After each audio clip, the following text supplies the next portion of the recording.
Our Pompeii tour included a brief stop in the city of Naples. As we drove by the old part of the city, we were able to see some very interesting sights, like this huge castle right on the harbor of Naples.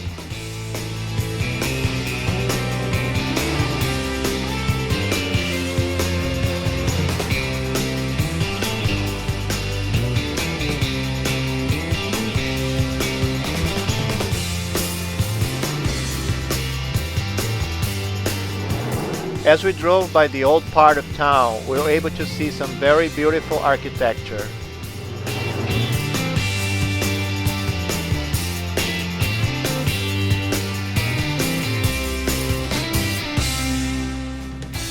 Naples is the third largest city in Italy after Milan and Rome.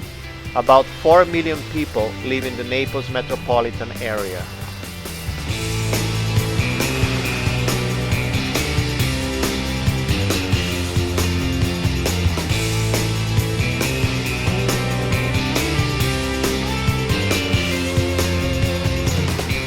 After driving through the beautiful old part of the city, we made a quick stop to enjoy the beautiful view of the harbor.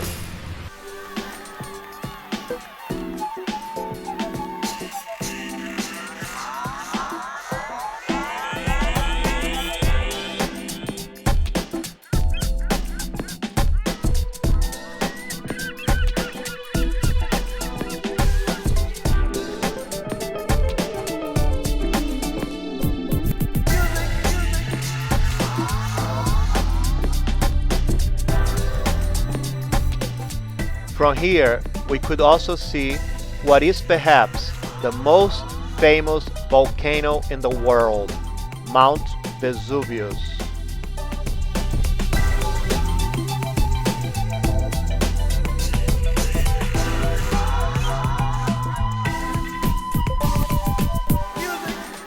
After a quick stop at the harbor, we went back to our tour bus, this time heading to our main attraction of the day, the ancient city of Pompeii.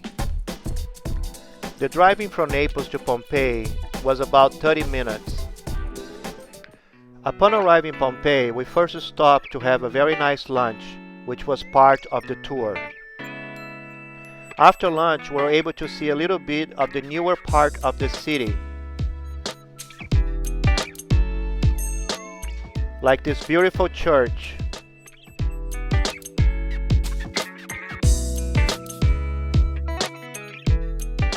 From here, it was a very short walk to the entrance of the archaeological site of Pompeii.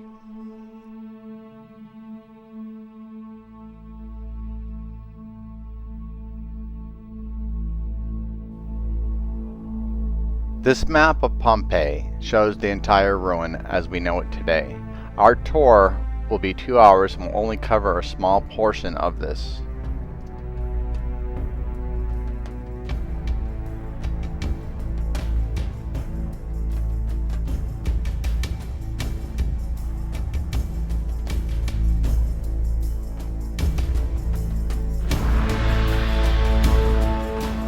We entered into a four-sided colonnade made up of 74 columns.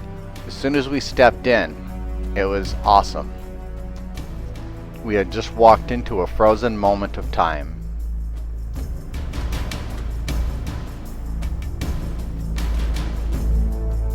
All 74 columns were Doric style.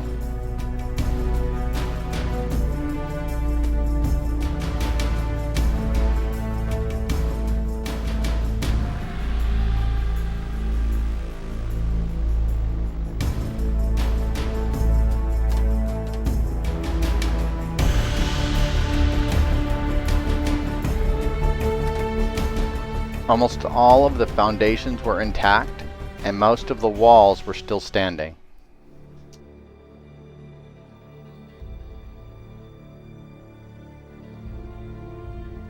Pompeii is one of those places that everybody in the world knows about. It's one of the places that you always hear about in your school history. And being here is like history has come to life.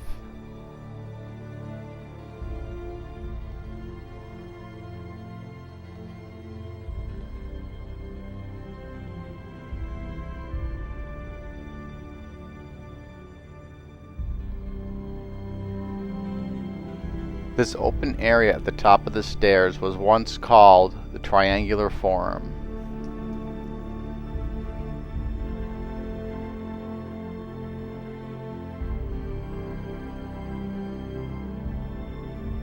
The next section was very exciting. This is what we'd seen in the movies. This is what we'd seen in the books. The crumbling walls without roofs, the cobblestone streets, and the ancient sidewalks. This was Pompeii.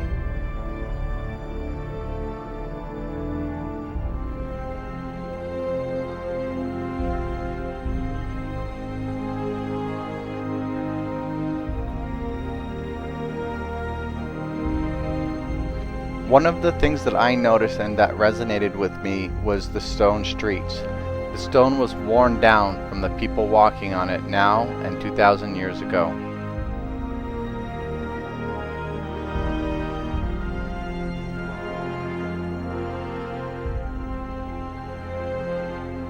To us, these seemed to be stores or restaurants, because if you look, they were small and only had a small back room. While traveling, we had made friends. 4 of them were women that had traveled with us on the bus. Here you can see them taking pictures of themselves, posing in the ancient styles. Walk like an Egyptian.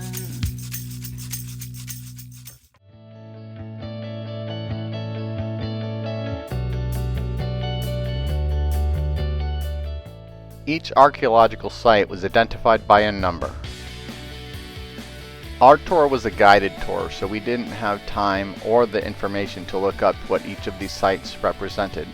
We need to come back.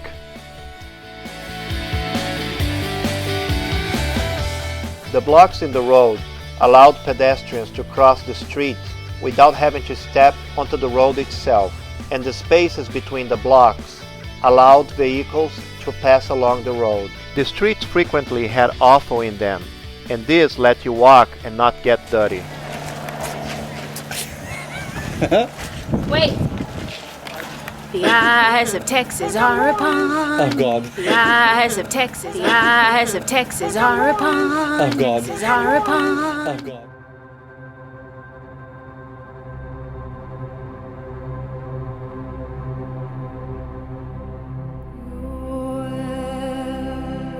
Our next stop is one of Pompeii's claims to fame, the brothel. This is one of the areas that Pompeii is really famous for, the Lupanar brothel. As a trading town, it was visited every day by large numbers of people.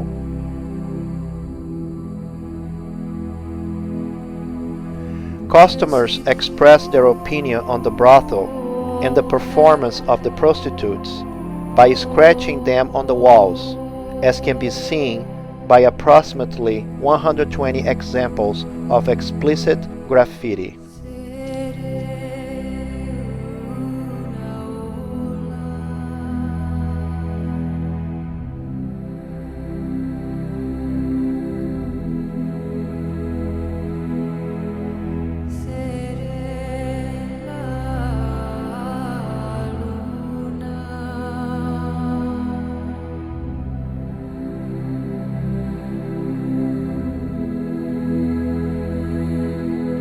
Pompeii's roads were laid out in the true Roman style, with all the smaller roads intersecting with 4 larger roads, their main thoroughfares.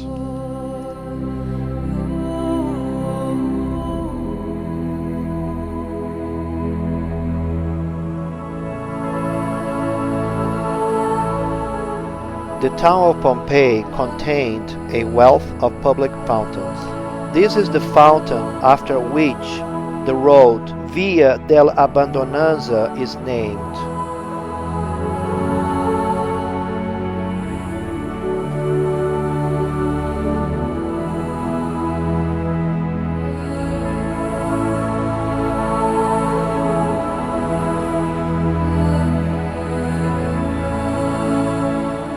Having been buried in ash, a lot of the mosaic tiled floors were still completely intact, thousands of years old and still beautiful.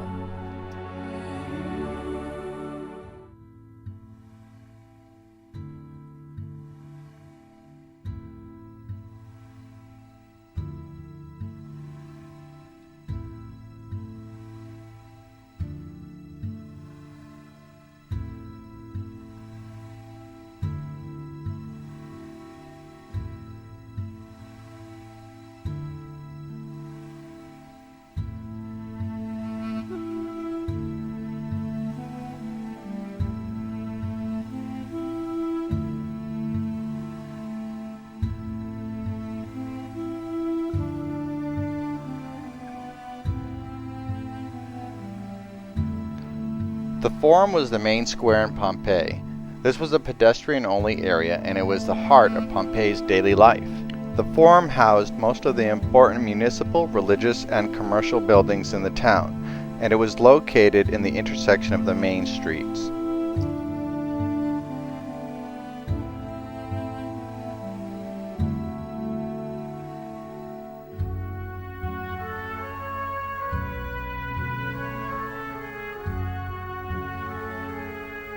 This beautiful altar has remained intact. The carving depicts the sacrifice of a bull, perhaps to an emperor.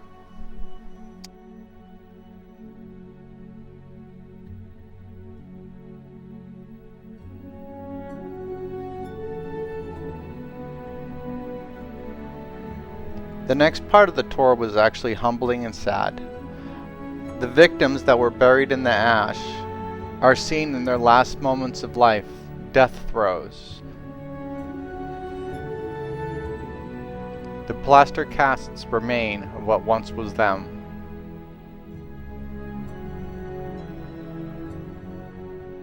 Teeth clenched and back arched, you can see how this person suffered.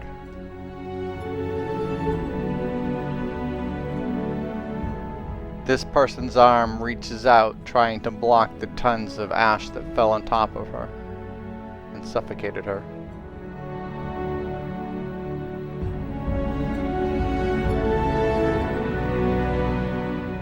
The roof of this area is modern and built to protect the plaster casts.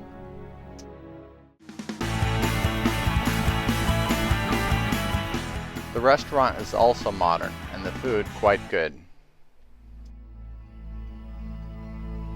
In the northeastern corner of the Forum was an area called the Macellum. It was a covered market where the townspeople could buy the food they needed. It was divided into 3 areas, and it comprises niches on the side walls in which 2 unidentified statues were found.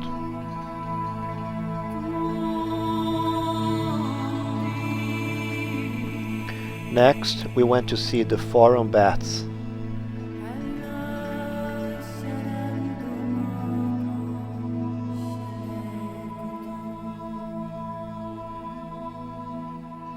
This beautiful place was equipped with all the bathing facilities the Roman citizens could desire.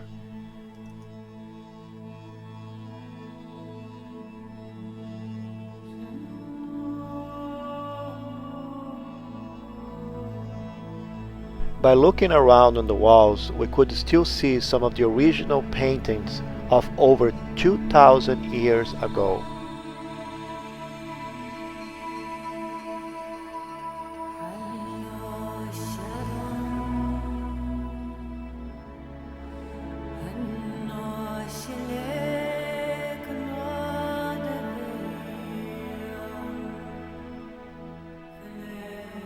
The complex has the classic rooms of these very widespread Roman era facilities, divided as usual into a men's section and a women's section, changing rooms, frigidarium, tepidarium, characterized especially in the male section by extremely fine stucco decoration.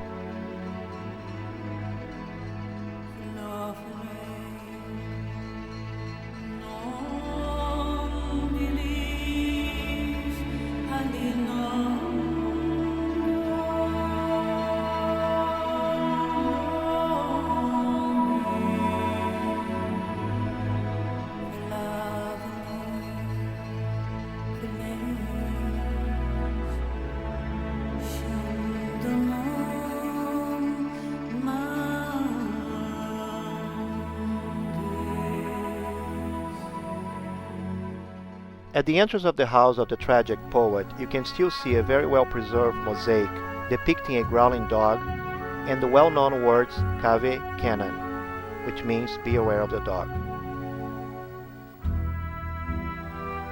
In order to protect and preserve the mosaic, we had to enter this home from a side gate.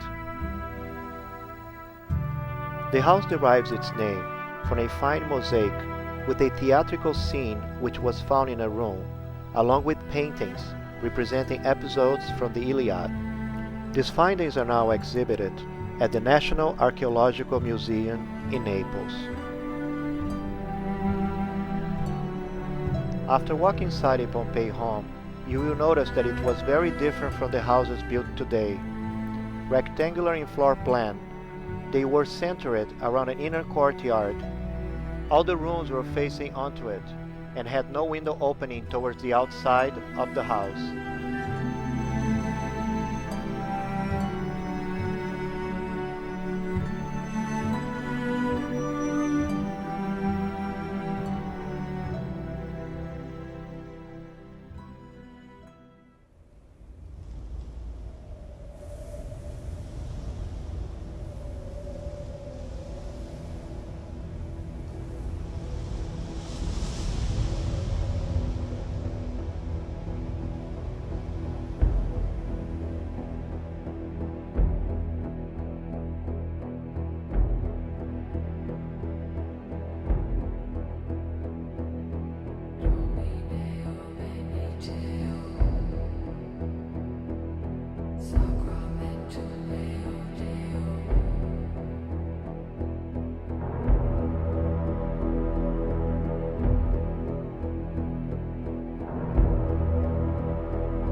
What you see here are actual artifacts from over 2,000 years ago.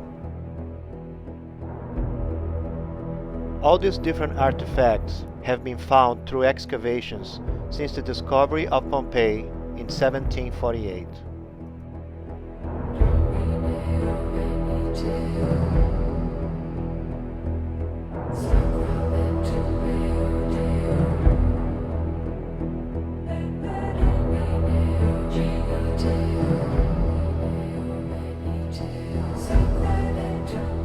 This victim was sitting, covering their eyes with their hands, maybe blinded by the smoke and noxious gases that issued from the eruption.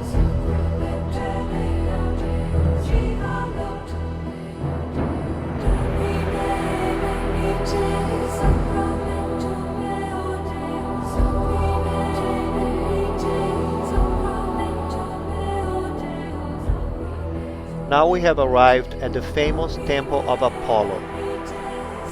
The temple was inside a vast area next to the Forum. The bronze statue you see depicts Apollo shooting arrows.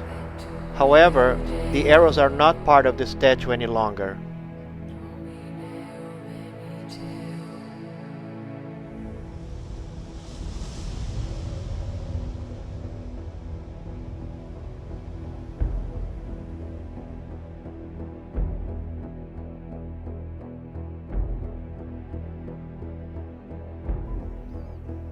This used to be the Basilica of Pompeii. It is the most imposing of Pompeii's public buildings, and it is also the oldest known basilica of the Roman world.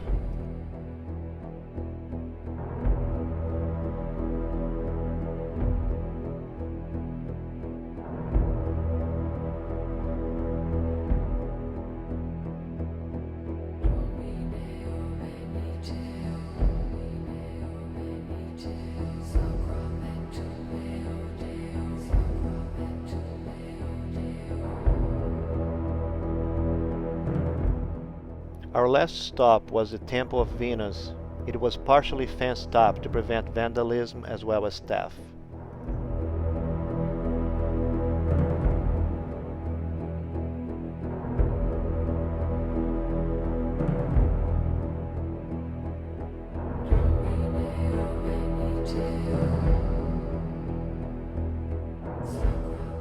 Those that did not flee the city of Pompeii in August of 79 AD were doomed. Buried for 1700 years under 30 feet of mud and ash, and reduced by the centuries to skeletons, they remain entombed until excavations in the early 1800s.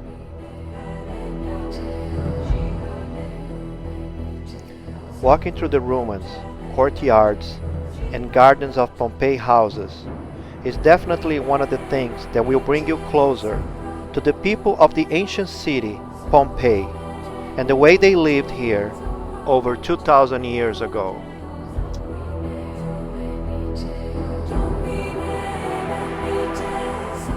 Pompeii has lived up to our expectations and then some. And along the way, we've made some friends. For our next stop, the Vatican.